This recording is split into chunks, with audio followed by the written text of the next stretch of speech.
The wise man from the village was leaving tomorrow. He had arrived at the school of knowledge 40 years ago. He was denied access when he came to the gates of the school, for he was too young to learn in the institution. The young man was impatient and tried bribing the gatekeeper, but his attempts were refused.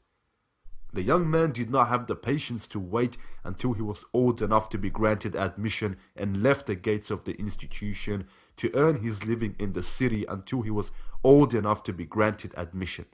The young man could find no work in the city.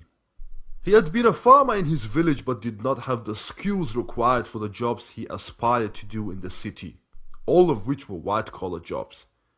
A man once promised to teach him the skills of plumbing and pay him to work with him. But the young man declined the offer, for he wanted better. The young man was homeless, had no work, and no one would listen to him.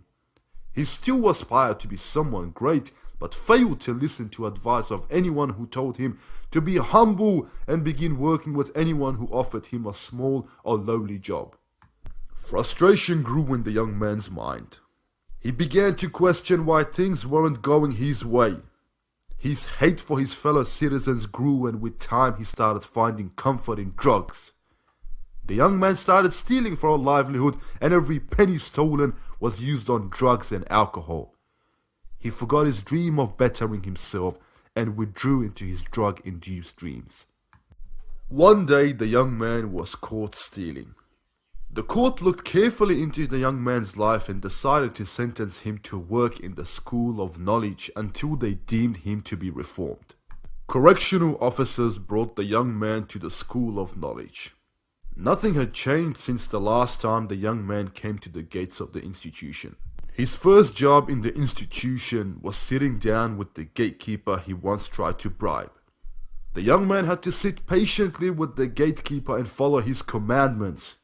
He had to smile to anyone that came to the institute and open the gate for anyone that was allowed entry.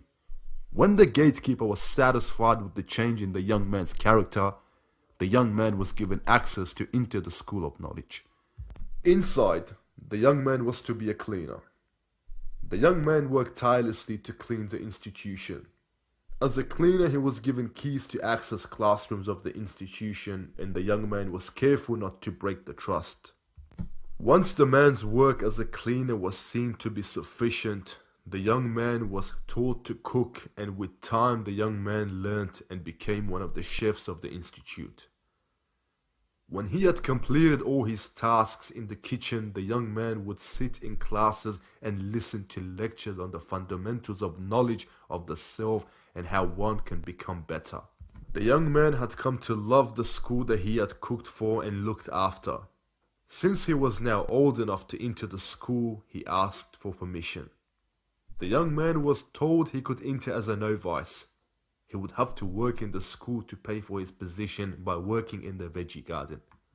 In time, he completed his studies, went into the world, learnt more about farming, eventually applied for and was granted position of head gardener at the School of Knowledge, where he worked in the garden and taught young boys how to care for the garden.